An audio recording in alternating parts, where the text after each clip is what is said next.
최저 때문에 합격을 많이 못한다고 말씀을 드렸잖아요. 근데 이제 제가 작년에 대치시대인대에서 그렇게 파이널을 진행을 했을 때 성균관대학교 같은 경우에 저희 반에 처음에 등록 인원이 380명이었습니다. 근데 실제로 올 수 있었던 친구들은 150명이에요. 대치인대도 그렇습니다. 근데 이제 왜 이런 말씀을 해드리냐면요. 보통 수리논술로 합격을 못하는 가장 큰 이유 중에 하나가 그냥 시험을 못 봤기 때문에, 경쟁률이 너무 높기 때문에 라고 보통 많이 생각을 하시는데, 이 예를 들어서요. 자, 지금 고려대학교 같은 경우에는 이제 올해 처음으로 논술을 시행을 했기 때문에 고려대학교가 아닌 학교 가는데 가운데서 의학대는 조금 이따가 따로 설명드릴게요. 일반 학교들 중에서 최저가 가장 높은 데는 성균관대와 중앙대학교입니다. 3합 6등급 정도 돼요. 그러니까 단순하게 말해서 뭐 2등급 3개 정도 나오면 된다는 거예요. 그럼 이제 우리 아이들이 요 수리논술을 언제 지원을 하냐면은요. 9월 평가 모의고사 보고 나서 약 일주일 뒤에 지원을 합니다. 그게 무슨 말이냐면은 이미 얘네들은 6월 평가 모의고사의 자기 점수도 알고 있고요. 그리고 9월 평가 모의고사에서 정확한 등급은 모르지만 가등급 정도를 알고 있는 상황이라고 생각을 해주시면 되세요. 그러면 내가 어느 정도 맞출지를 좀 예측이 되는 상황이니까 한 8, 90% 정도는 최저를 맞춰야 정상일 것 같잖아요. 근데 실제로 방금 전에 말씀드렸던 뭐 성균관대학교라든지 중앙대학교 같은 경우에는 실제로 최저를 맞추는 학생의 비율이 오히려 그 반대로 한 20% 정도밖에 되지 않습니다. 그래서 처음에 성균관대학교 같은 경우에요. 60대 1 정도의 경쟁률로 시작을 하거든요. 근데 실제로 최저 맞춘 아이들의 비율을 그거 제외하면 한 17대 1 정도의 경쟁률에서 시험을 보게 됩니다. 네, 그래서 제가 이 얘기를 1년 내도록 하고 있음에도 불구하고 9월이 되면은 또 저한테 최저 6월에 못 맞춘 학교를 쓰고 싶다고 말씀들을 많이 하세요. 그래서 수리논술이요. 아이들이 어느 정도로 이게 그 어머님들도 마찬가지예요. 사실 누가 문제냐. 첫 번째 자녀가 고3인 친구들이 문제입니다. 네, 그러니까 이 한 번 이 입시를 겪어보신 어머님들, 한 번 입시를 겪은 친구들은 이게 좀 알고 있어요. 이게 진짜로 6, 9월 모의고사 점수로만 내가 좀 생각을 해야 되겠구나. 그리고 좀 객관적으로 좀 상황을 회피하지 말고 봐야 되겠구나. 이런 생각이 되는데 희한하게 첫 아이가 고3이거나 혹은 본인이 지금 고3인 친구들 같은 경우에는요. 자꾸 뭔가 행복 회로를 많이 돌리더라고요. 그래서 제가 상담할 때 제일 많이 하는 말 중에 하나가 나중에 원서 지원 상담 제가 아이들이 아무리 많더라도 뭐 논술 원서는 제가 학교랑 과를 일일이 다 써드리거든요. 그때 제가 제일 많이 하는 얘기 중에 하나가 6월에 최저 못 맞췄으니까 여기는 지원하지 말자예요. 그래서 제가 반드시 말씀드리고 싶은 것 중에 하나는 어머님들 주변에 있는 수리논술을 합격하지 못했다고 하는 아이들의 대부분은 최저를 못 맞춘 친구들입니다. 네, 그리고 보통은 그냥 수리논술은 원래 합격하기 힘들어라고 얘기를 해요. 그거는 왜 그러냐면요. 최저 기준은 우리가 다 알고 있잖아요. 각 학교의 최저 기준을. 그래서 내가 만약에 어떤 학교에 최저를 못 맞췄어라고 하면 얘 수능 점수가 나와버립니다. 그러니까 그냥 최저는 맞췄는데 그냥 원래 수리논술로는 붙기가 힘들다고 했어. 이런 얘기를 들으시는 경우가 훨씬 많으실 거예요. 실제로는 최저를 못 맞춘 학생들이 굉장히 많다고 말씀을 드리고 싶고요. 그리고 그러면 이제 조금 더 최저를 내려볼게요. 이하 모등급인 학교들이 있습니다. 예를 들면 뭐 경희대, 건국대, 동국대, 뭐 이화여대, 뭐 숙명여대 이런 데들이 이제 이하 모등급이에요. 근데 그럼 이하 모등급이면 하나가 2등급 나오고 하나가 3등급이 나오면 되니까 이 정도는 다 좀 충분히 맞출 수가 있을 것 같잖아요. 생각보다 그렇지 않습니다. 맞추는 비율이 평균적으로 반밖에 안 돼요. 50% 정도밖에 안 됩니다. 그것도 이게 학교별로 약간씩 차이가 있는데 저는 이게 너무 신기해요. 이게 좀 매년 신기한 부분인데 희한하게 경희대랑 건국대랑 좀 비슷하잖아요. 그런데 건국대는 최저를 맞추는 비율이 한 60% 정도 되고요. 경희대는 최저를 맞추는 비율이 한 40% 정도 됩니다. 그러니까 경희대학교는 처음 해보신 경쟁률에서 곱하기 0.4를 하시면 되고요. 건국대학교는 처음 해보신 경쟁률에서 곱하기 0.6 정도를 하면 진짜 경쟁률이 좀 나오게 됩니다. 전 이게 아직도 매년 너무 신기해요. 학교가 비슷하고 최저도 똑같은데 왜 경희대만 유난히 애들이 더 최저를 못 맞추는지가 저는 아직도 좀 궁금한데요. 네, 그래서 제가 항상 말씀드리는 게 제발 최저를 6월에 맞춘 거 기준으로만 지원을 하셔야지 되고요. 이 얘기는 제가 1년 내도록 하고 원서 지원 상담할 때도 계속 할 거예요. 그리고 두 번째는 시험이 쉽게 나오면은 뭐 다 같이 좋은 점수로 합격을 해야 되고요. 어렵게 나오게 되면은 과별로 합격하는 점수 차이가 엄청나게 심해집니다. 네, 그래서 내가 좀 썼을 때 합격을 할 수 있을 만한 과에 합격을 해야 되는데요. 보통 아이들이 원하는 과는 인기과들이에요.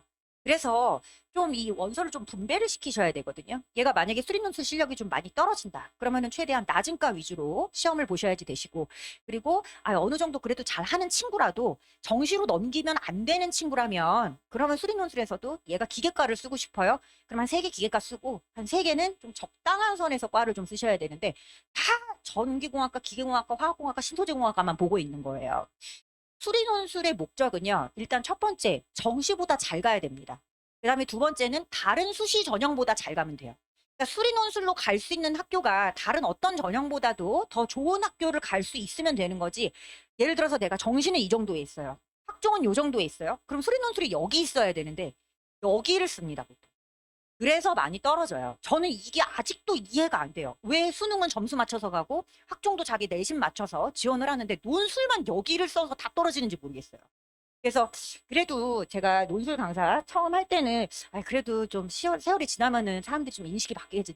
15년 동안 안 바뀝니다, 이거는. 그래서 저희 반 애들이 잘 갈 수 있는 이유 중 하나는 제가 원서를 다 봐줘요. 그래서 이 날리는 원서의 개수를 현저히 줄여줍니다. 이게 일단 과에 따라서 어느 정도로 좀 차이가 나는지 그거를 좀 먼저 설명을 드리자면, 문제가 좀 쉽게 나오는 학교도 있고 어렵게 나오는 학교도 있고 또 어렵게 나왔는데 공개를 안 하는 학교도 있습니다. 네. 그래서 대표적으로 그 연대가 문제가 어려운데 합격 점수 공개를 안 합니다. 그래서 합격 점수는 저희가 합격한 애들이 몇 문제 정도 풀고 나은지 대상으로 해서 예측을 할 뿐이고요. 근데 이제 사실 성균관대 같은 경우에 문제가 굉장히 어렵게 나오거든요. 근데 이제 여기에도 사실 한 번도 공개를 해준 적은 없어요. 학교 홈페이지에다가. 근데 성균관대학교 문제가 워낙에 어렵다 보니까 애들이 잘 지원을 하지 않으려고 하니까 학교 입학처에서 입학 설명회 때 얘기를 해줬습니다. 자연과학계열 같은 경우에는 100점 만점에 40점으로도 들어올 수 있으니까 무서워하지 말고 지원하라는 얘기를 했어요. 그리고 공대는 한 6, 70점대의 점수로 합격을 합니다. 같은 학교를 가는 데 있어서 어떤 과는 40점 정도 맞아도 들어갈 수가 있고, 문제가 어렵게 나왔을 경우에 어떤 과는 또 한 70점 맞아야지 들어갈 수 있고, 이게 거의 2배 차이가 나는 거예요, 점수가. 그래서 내가 어떤 학교를 지원을 했을 때 내가 합격을 할 수 있을 만한 과에 지원을 해야 되는데, 보통 논술에서 다 인기과만 또 쓰려고 한단 말이에요. 그러면은 여기에서 또 많은 학생들이 충분히 갈 수 있었던 학교임에도 불구하고 많이 떨어집니다. 그러면은 또 어떤 분들은 저한테 이렇게 말씀을 하세요. 아니, 그러면은 과를 보지 말라는 거냐? 그거는 아닌데요. 어차피 거기를 정시로도 못 가고 다른 학종으로도 못 가잖아요. 논술로 제일 잘 가야 된단 말이에요. 그럼 그 안에서 최선을 찾아야지. 다른 거는 점수 맞춰서 가는데 논술로만 이렇게 쓰고 있으니까 지금 문제가 되는 거거든요. 그래서 그 얘기를 좀 반드시 해드리고 싶었습니다. 자, 두 친구 예를 좀 보도록 하실게요. 아, 두 명의 친구가 있는데, 이제 제가 아이들을 평가하는 방법이, 저는 이제 한 달에 한 번씩 요런 논술 봉투 모의고사를 봅니다. 그래서 이제 요거를 이제 좀 통계를 내서 사실 제가 보려고 만드는 모의고사예요. 애들 나중에 원서를 논술에 관해서는 제가 다 써준다고 말씀을 드렸죠. 그래서 이제 제가 보려고 여기 페이지는 만드는 거고요. 그리고 아이들이 볼 부분은 바로 이쪽 부분입니다. 내가 어떤 부분에서 점수가 많이 깎여서 점수를 못 받고 있는지, 요거를 참조해서 공부를 좀 해주면 좋겠죠. 근데 이제 두 친구 샘플을 보실 건데, 이 친구 지금 보시면은요, 이 그래프가 친구가 실제 이 논술 모의고사에서 받은 점수예요. 그리고 위에 있는 요거는 이제 그 논술 모의고사에서 최고점을 받은 학생의 점수. 오른쪽에 있는 요 살짝 잘 안 보이는 낮은 그래프가 상위 50% 평균입니다. 지금 이 친구 보면은 굉장히 그래프가 높게 솟아 있죠. 이 친구는 수리 논술을 엄청 잘하는 친구예요. 자, 근데 보시면은요, 6, 9월 점수 상당히 마음에 안 듭니다. 지금 2합 5만 맞추고 있고요. 3합 6등급을 못 맞추고 있어요.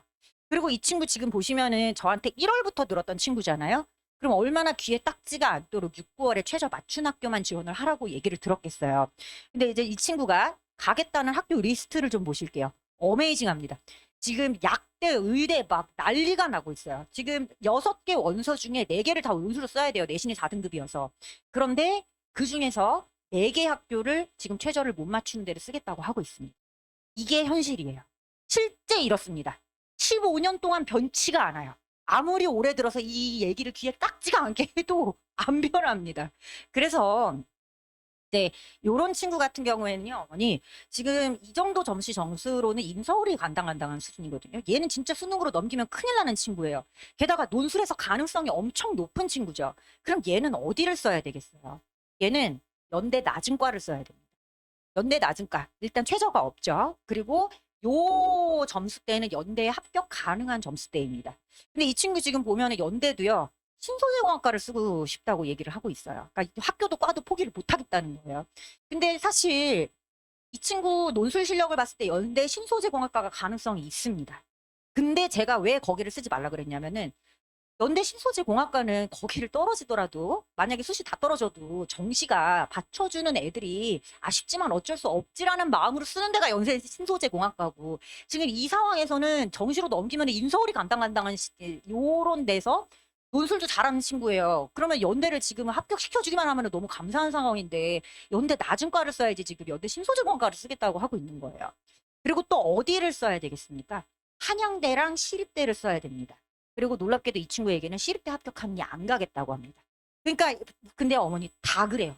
진짜 9월 되면 다 그렇습니다. 대치동은 뭐 다르실 거 같죠? 전혀 그렇지 다 똑같아요. 그래서 이제 이 친구한테는 이 친구가 그러면은 적정으로 써야 되는 데는 어디냐? 사실 눈높이보다 한참 내려갑니다. 이하 5등급인 학교가 사실 적정이에요. 경희대학교, 건국대학교, 숙명여자대학교, 이화여자대학교, 동국대학교, 세종대학교, 요런 숭실대학교. 지금 여기를 써야 되는 상황이에요, 사실. 네, 근데 보통 아이들이 좀 이렇습니다. 자, 그리고 그러면은 아이들이 지금 등급에 따라서 아니 근데 3등급인 애가 저렇게 수리 논술을 잘 썼어? 싶으시죠? 근데 앞에 친구 하나 좀 보실게요. 지금 이 친구를 하나를 좀 보시면은요. 이 친구 같은 경우에는 이제 6, 9월 점수 보시면은 마음이 굉장히 안정이 됩니다. 왜냐하면은 모든 학교 의대 최저까지 다 맞추고 있어요. 9월 모의고사 보시면. 근데 지금 얘가 같은 시험에서 받은 성적은요. 아까 그 친구 위로 쫙 솟아 있었는데 이 친구는 지금 뭐 별로 그렇지는 않은 상황이에요. 그래서 얘는 솔직히 수리논술로 가는 것보다는 오히려 정시로 가는 게 낫지 않을까 싶은 생각이 드는 애지만 그렇다고 지금 내신이 2등급이어서 어차피 본인 눈높이에 맞는 학교를 지원을 할 수도 없는 상황이기 때문에 그러면 혹시 모르니까 수리논술은 안전빵으로 좀 보험 같은 식으로 대비를 해야지 너는 최대한 좀 수능에 집중을 하고 수리논술은 그냥 보험 정도다라고 생각을 해야 된다. 요런 진단이 들어갔고요. 이 친구는 그러면 이제 어디를 반드시 써야 되냐? 중앙대학교 약대를 써야 되는 친구입니다. 그게 왜 그러냐면은요. 요거 제가 의학대 얘기하면서 좀 같이 말씀을 드리려고 했는데 먼저 드릴게요. 약대 최저 중에 가장 높은 최저를 가지고 있는 학교가 중앙대학교입니다. 다합 5등급이에요. 보통 의대도 이렇지 않아요. 보통 의대 최저는 3개가 1등급 혹은 3합 4등급입니다. 그러니까 112 혹은 111. 요 정도가 의대 최저인데요. 중앙대학대가 4합 5등급이에요. 그러면은 솔직히 이 정도 최저가 나오는 애들이 의대를 쓰려고 하지 약대를 잘 안 쓰려고 하고요. 그리고 의대에서도 이 중앙대학교 의대도 4합 5등급입니다. 근데 조금 기준이 달라요. 의대 같은 경우에는 탐구 평균이어야 되고요. 그리고 이 약대 같은 경우에는 탐구 하나만 포함을 하기 때문에 의대가 조금 더 빡세요, 기준이. 근데 중앙대 약대 같은 경우에는 이제 보통 그 정도 최저가 제대로 나오는 친구들이 의대를 쓰려고 하지 약대를 그렇게 매력적으로 느끼지 않습니다. 그리고 의대도 중앙대학교 4, 5등급인 데는요. 아까 제가 일반적으로 그렇게 최저 맞추는 아이들의 비율이 3합 6등급인 경우에는 한 20% 정도밖에 안 된다고 말씀을 드렸잖아요. 의대의 경우에는 이게 더 심각해집니다. 4, 5등급인 중앙대의 경우에는 최저를 못 맞추는 아이들의 비율이 8, 90% 정도. 그래서 뭐 자료로 조금 보여드릴게요. 중앙대학교 약대 같은 경우에는요. 이게 지금 실제 자료인데 원래 처음 경쟁률이 217대 1이었어요. 대충 200대 1이라고 할게요. 그리고 실제 경쟁률은 32대 1입니다. 대충 30대 1이라고 칠게요. 그러면은 한 90%에 가까운 학생들이 최저를 못 맞췄다고 생각을 하시면 되세요. 의대가 이런데 약대는 어떻게 했습니까? 약대부터는 발표를 안 해주고 있어요. 네, 그래서 저희 예상으로는 95% 이상 중앙대학교 약대는 최저를 못 맞출 것이다라고 생각을 하고 있어요. 근데 이제 의학대 얘기 나온 김에 잠깐만 좀 말씀드리자면은 근데 저게 이제 4, 5등급 정도 되는 데만 그렇고요. 사실 3합 4등급이나 세 개가 1등급 정도 되는 데는 저렇게 애들이 못 맞추지 않습니다. 그건 다 맞춰요. 왜냐면 의대 지원하는 친구들이기 때문에. 그래서 내가 뭐 6월에 1등급 3개가 나왔다. 혹은 3합 4등급이 나왔다는 이유만으로 의대를 쓰시면 안 됩니다. 이거는 사실 가고 싶어 하는 아이들이 많이 쓰고요. 진짜로 갈 수 있는 아이들은 몇 명 없어요. 그래서 에, 이 그만큼 좀 최저가 많이 중요하고 그래서 아까 그 친구한테 중앙대 약대를 쓰라고 한 거예요. 일단 논술 실력이 아까 그 3등급 나온 친구보다 오히려 이 친구는 1등급 나왔던 친구인데도 논술 실력이 아까 그 친구보다는 좀 떨어지죠. 그렇지만 중앙대학교 약대는 일단 말도 안 되게 낮은 경쟁률에서 시험을 볼 수 있게 되고요. 그리고 중앙대학교 약대 문제가 좀 쉽습니다. 그래서 아까 성대는 문제가 어렵다고 했잖아요. 학교마다 좀씩 달라요. 그래서 중앙대학교는 좀 높은 점수로 합격을 합니다. 그래서 그 정도 문제 수준은 얘가 좀 얼마든지 풀 수 있을 것 같아서 그러면은 그 정도를 쓰고 그리고 이제 만약에 연대를 붙어서 억울할 것 같으면 연대를 쓰지 말고 왜냐면 연대는 1차 수시니까 납치당할 수가 있죠. 이런 식으로 아이들마다 다 상황이 달라요. 그래서 전부 다 다른 조언이 들어가 줘야지 됩니다. 그리고 실제로 어머님들은요, 사실 이 여름방학에 진짜 많이 찾아오십니다. 왜냐하면은 지금도 사실 첫 자녀가 고3이신 분들이 진짜 모르시게 학종이 굉장히 잘 갈 수 있다고 생각을 하세요. 근데 이제 막상 아이들 기말고사, 고3 기말고사 이제 시험 끝나고 그때 이제 다 같이 학종 컨설팅을 받으실 거거든요. 그때 이제 컨설팅을 받아보시면은 생각보다 이 학종으로 갈 수 있는 학교의 이름이 너무 낮아서 많이 좀 실망을 하십니다.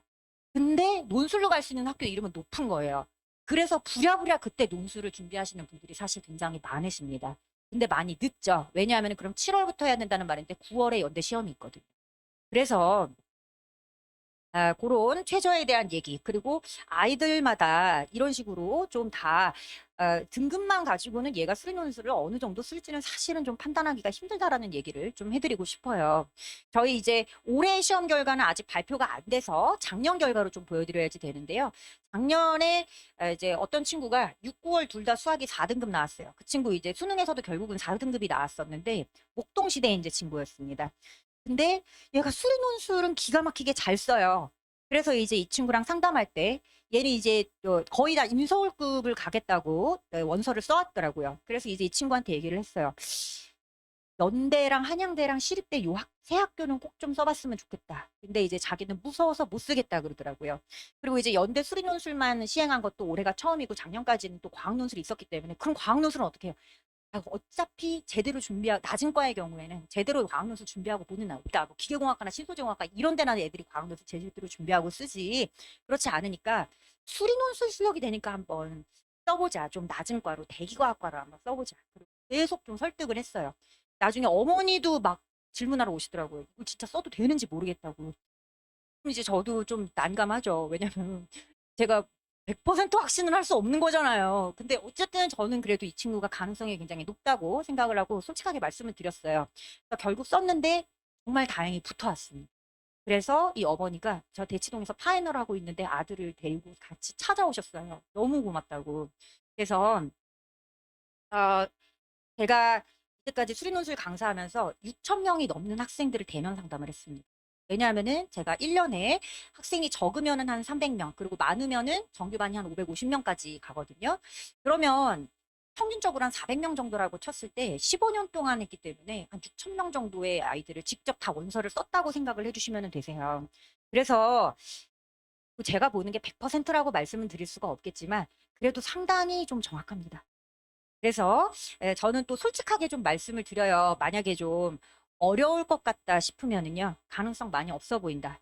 그리고 가능성이 있는데 뭐 높아 보이진 않다 싶으면 그것도 그냥 솔직하게 말씀을 드리고요.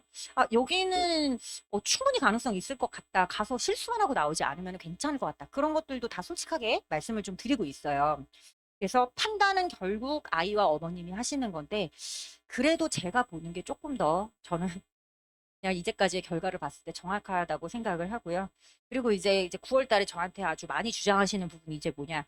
4월에는 맞췄어요랑 7월에는 맞췄어요. 그리고 6, 9월에는 못 맞췄지만 수능에서는 맞춰올 수 있어요예요. 네, 이거에 대해서 드릴 말씀이 많지만 여기까지만 요거는 얘기를 하기로 하고요. 그리고 이제 또 많이 걱정되시는 부분 중에 하나가 확통, 기하, 미적을 다 해야 된다는데 어떻게 해요? 이실 거예요. 다 하셔야 됩니다. 왜냐면은 지금 현재 목표가 건대 미친 분들이 아마 거의 안 계실 거예요. 건대 이상의 학교에서는 딱 한 군데만 빼놓고 확통기하 비적이 다 들어갑니다. 그 한 군데가 혹시 어딘지 아실까요? 오, 맞아요. 굉장히 똑똑하시네요. 성대예요. 그래서 이제 성대는 수투까지 들어갑니다. 미적도 안 들어가요. 그래서 그럼 성대를 지원해야 되는 게 아니냐. 아닙니다, 어머니. 예, 어렵다고 지원을 하지 말아야 될 이유도 없고요. 어렵다고 지원을 아니. 시험 범위가 중요한 게 아니에요. 그리고 난이도가 중요한 것도 아니에요. 왜냐하면은 만약에 시험 범위가 줄어든다고 해서 이게 시험이 뭐 쉬울 것 같냐? 절대 아닙니다, 어머니. 수투에서만 출제를 하는데 연대보다 시험을 어렵게 내는 학교가 성균관대학교. 원래 수학이라는 게요. 범위가 넓어진다고 이게 어려워지고 범위가 좁아진다고 쉬워지고 이런 게 아니에요. 그래서 아, 그, 뭐, 또 이런 게 있죠. 또 난이도에 따라서 어떤 학교 문제를 어렵게 내니까 지원하지 말아야 되고 어떤 학교 문제 쉽게 내니까 그것도 아니에요. 문제가 어려우면은 또 낮은 점수로 합격을 하고요. 문제가 쉬우면은 실수 하나도 하면 안 됩니다. 그래서 이게 다 일장일단이 있어요. 그래서 이 미적 기하를 성대 빼고는 다 하셔야지 됩니다. 건대 이상의 학교를 지원을 생각에 두고 있으신 분이라면. 근데 아마 지금 당연히 다 건대 이상을 마음에 두고 계실 거란 말이에요. 그래서 그러면 이제 요거를 어떻게 해야 되느냐. 다른 선생님은 어떻게 하시는지는 제가 잘 모르겠어요. 저희 반 같은 경우에는 수업 시간에 다 해드릴 거예요. 자, 어떤 식으로 해드릴 거냐면요. 1년 커리큘럼을 좀 간단하게 보여드릴게요. 제가 진짜 빡빡하게 잘 짜보려고 노력했는데 이거 이상의 커리큘럼이 안 나오더라고요. 자, 일단 1, 2월 달에는 수상하, 수원투, 그리고 미적분 개념에 대한 것이 들어갈 겁니다. 이 수리논술 범위는요, 수능 범위랑 살짝 달라서 상하도 다 들어갑니다. 그리고, 아니, 상하랑 원투는 배웠고, 미적분 개념도 지금 다 배웠는데, 여기서 뭘 더 배울 게 있어요? 라고 하신다면, 이거는 문제를 보시기 전에는 아실 수가 없어요. 예를 들면은 성균관대학교에서 수투까지밖에 안 보는데 그럼 지금 성균관대학교 시험 보러 가셔도 되는 거잖아요. 그런 논리라면. 그렇지 않습니다. 문제가 수리 논술에 나오는 유형을 직접 한번 보셔야 되세요. 근데 그게 상하랑 수 원투에서도 할 말이 정말 많습니다. 그리고 미적분 개념을 저기다가 왜 넣어놨냐면요. 요것도 분당시대인지에서 토요일 날 설명을 했었는데 또 어머니께서 물어보시더라고요. 그러면 우리 아이는 지금 수학학원에서 미적분을 하고 있는데 겹치는 게 아니냐. 아, 제가 작년 파이널로 아주대, 인하대, 의대 수업을 했을 때요. 의대 지원하는 아이들임에도 불구하고 파이널로 논술을 처음 들어보는 친구들에는 미적분 개념에 대해서 굉장히 힘들어했습니다. 왜냐하면은 아이들이 미적분을 보통 배웠다고 생각을 하는데요. 그거는 보통 문제를 푸는 방법, 그리고 식을 이용하는 방법, 그리고 이 공식을 이용해서 그냥 문제를 푸는 거, 공식을 외운 거, 그거를 본인이 배웠다고 생각을 하는데, 이 수리논술 문제는 수학과 교수님들이 출제를 하시거든요. 이 수학과 교수님들이 정말 똑똑하신 분들입니다. 얘가 단순하게 식만 외운 앤지, 아니면 정의에서부터 유도하는 과정까지 다 알고 있는지를 정확하게 테스트를 하세요. 그래서 배워야지 됩니다. 미적분 개념을 아이들이 제일 힘들어해요. 어머님들은 지금 확통기하가 어려울 거라고 생각을 하시죠. 아이들이 가장 어려워하고 가장 많이 나오는 부분은 미적입니다. 근데 그게 수능처럼 단순한 계산 문제는 단순한 계산 문제도 포함하는데 그게 아니라 얘가 정의에서부터 수학 자체를 제대로 알고 있는지를 봐야 돼서 어차피 저랑 처음부터 다다시 봐야 돼요. 자, 그리고 이제 우리 미적분 개념을 배웠으니까 3, 4월에는 미적분 실전, 진짜 논술 기출 문제를 같이 좀 풀어보는 시간, 그리고 기하 개념이 같이 시작이 됩니다. 물론 여기에서도 수상하랑 원투는 계속 들어가고 있다고 보시면 되세요. 기하는 중계동 친구들은요, 대부분이 좀 기하를 학교에서 한 번쯤 내신으로 많이 좀 들어봤더라고요. 다른 캠퍼스, 뭐 분당이나 목동, 대치 같은 경우에는 반반이거든요. 기하를 내신으로 한 학생들이 반, 확통을 내신으로 한 학생들이 반, 그리고 거의 다 미적 선택자, 이렇게 되는데, 중계동은 좀 수업하기가 편해요. 왜냐하면 거의 다 기하를 한 번씩 봤습니다. 학교에서. 물론 아무것도 기억하지 못해요. 그렇지만 예, 기하는 좀 도움이 됩니다. 왜냐하면은 기하에서는 단순한 계산, 기계적인 계산들도 조금 도움이 돼요, 논술에. 근데 확통은요? 라고 하신다면 어차피 처음부터 다 다시 배우셔야 돼요. 확통은요, 별로 쓸모가 없습니다. 학교에서 너무 쉽게 배워요. 그래서 지금 수능도 너무 쉬워요, 확통이. 그래서 우리 뭐 문이과가 없어졌다고 하지만 그래도 편의상 문이과라고 하죠. 문과 애들이 지금 보통 확통을 많이 선택해서 문제를 풀고 있잖아요.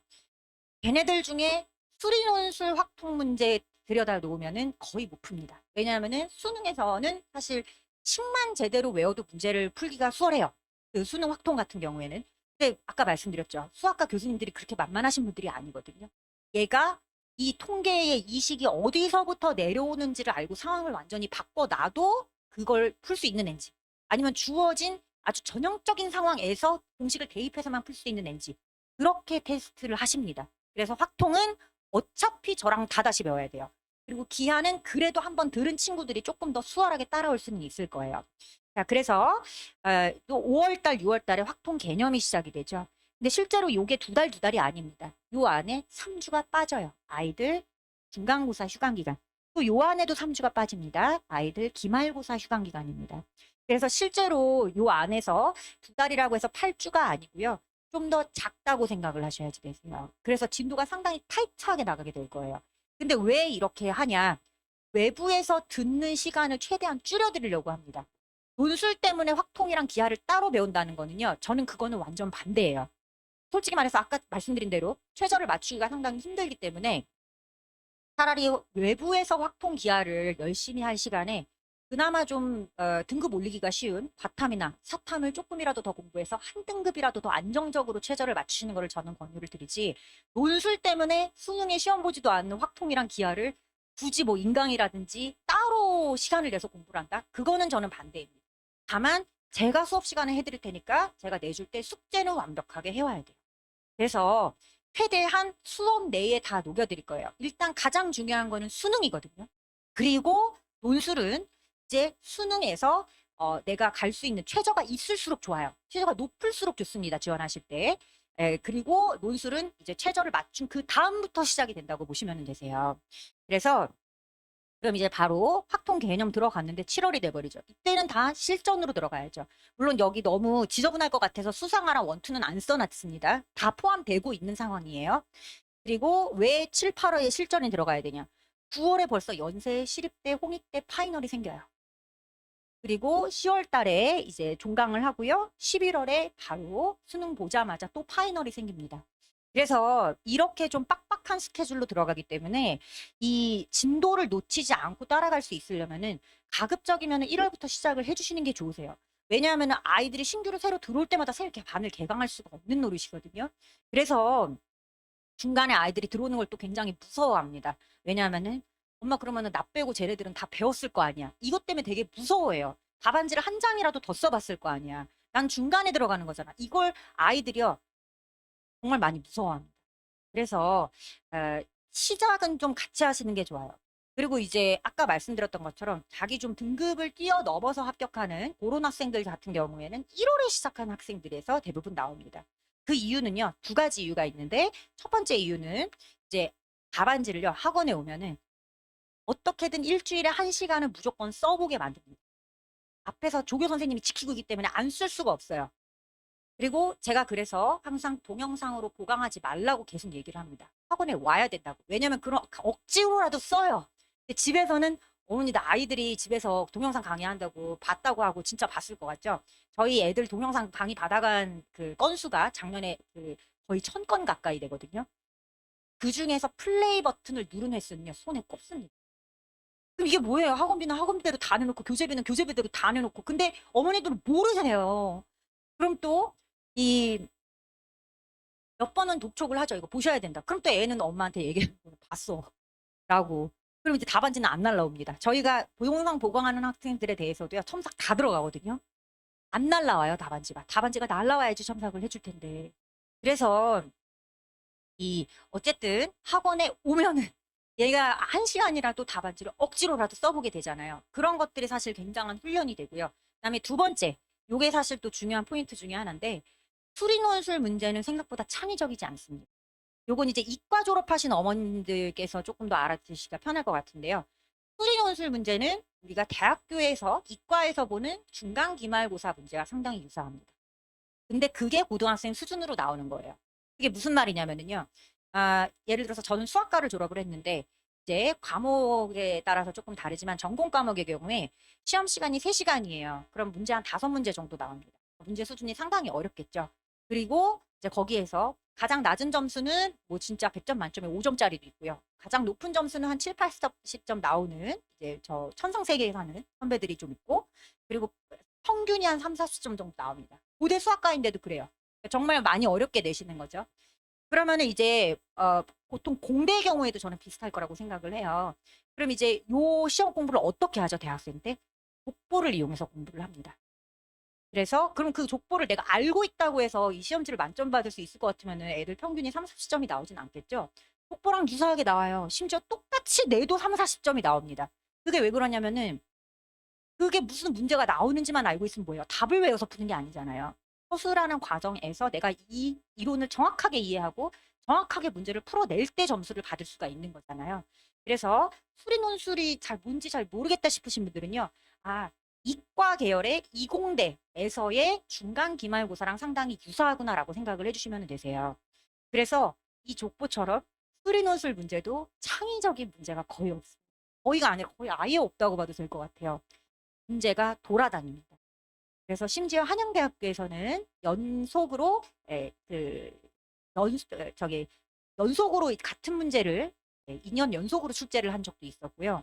그리고 또 굉장히 유명한 문제의 경우에 이 문제가 그 그래프 그려서 뭐 3의 파이승과 파이의 3승 구별하시는 이 문제 같은 경우에는 2014, 2015, 2016, 2022, 2023에 출제가 되었습니다. 그러니까 오래됐든 뭐 지금 굉장히 오래 전서부터 또 같은 문제가 출제가 되죠. 이거 사실 대학교도 마찬가지예요. 그래서 문제가 굉장히 오래됐어도요. 2010년도에 고려대학교 수리논술이 있었습니다. 그때는 있었어요. 엄청 옛날이죠. 몇 년 전이에요? 15년 전이거든요. 그때 출제됐던 문제가 작년 한양대학교에 출제됐어요. 숫자만 바꿔서 출제됐습니다. 0에서부터 1까지 적분해야 되는 걸 0에서부터 2까지 적분하는 걸로 나왔어요. 그래서 이 족보 형태가 되어 있기 때문에 얘가 아무래도 문제를 한 문제라도 더 많이 본 친구가 맞을 수밖에 없어요. 근데 이거는 있죠. 그냥 왔다 갔다 하고 안 들은 친구들은 이제 그냥 이 문제 학원에서 봤는데 싶은 느낌만 오겠죠. 그래서 이 수리논술은 수능의 킬러, 준킬러 문항과는 다르게 창의적이지는 않다. 어디서 한번 본 문제가 등장한다는 얘기를 드리고 싶고요. 그래서 조금 더 유리한 친구들이 과학고등학교 친구들, 좀 경시에서 많이 봤던 그런 형태의 문제들이 좀 많이 출제가 됩니다. 그럼 이제 또, 그럼 그런 애들이랑 같이 경쟁해야 되는데 어떻게 해요? 그런 친구들 중에 조금 실력이 좋은 친구들은 보통 의대 안에서 경쟁을 합니다. 그러니까 의대를 만약에 지원을 하실 생각이라면 진짜 그런 애들이랑 경쟁을 하시는 게 맞고요. 나는 그냥 이공대를 지원할 생각이다 라고 하면은 실제로 그런 괴물들과 경쟁을 하게 될 일은 많이 없으십니다. 약대도 사실 그런 괴물들과 경쟁을 할 일이 많이 없어요.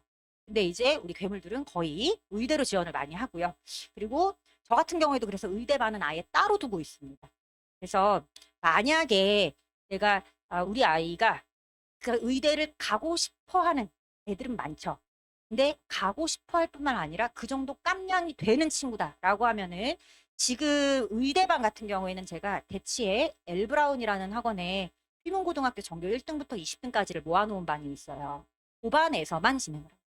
원래 이 반은 휘문고 그냥 전교 1등부터 20등까지 모여있는 반으로 하려고 했는데 원장님이랑 좀 상의를 하고 그냥 애가 따라올 수 있는 깜냥이 되면은 외부 친구도 받자라고 해서 여기는 진짜로 갈 수 있는 그리고 가고자 하는 의지가 있는 가고 싶은 마음만 있는 친구들이 보통 의대반이라는 이름을 들어오면 그 반은 보통 연고대반이 되거든요. 그래서 진짜로 갈 수 있는 갈 의지가 있는 아무리 혹독하게 채찍질을 해도 충분히 따라올 수 있는 친구들을 위한 반이 대치동의 금요일 반에 요게 지금 들어가 있어요. 그래서 요거는 만약에 외부에서 오는 친구들이 많아지는 경우에는 7시부터 10시까지 수업할 계획도 있습니다. 지금 6시 반부터 자면 이건 가안이고요. 네, 7시부터 10시까지 수업할 계획도 있습니다. 요거는 1월 3일 날 오픈을 하고 중계 같은 경우에는 제가 일요일 아침 시간에 들어오게 되었어요. 그리고 사실 지금 하고 싶은 얘기 반도 못했는데 제가 지금 시간이 다 됐다고 말씀을 하시거든요.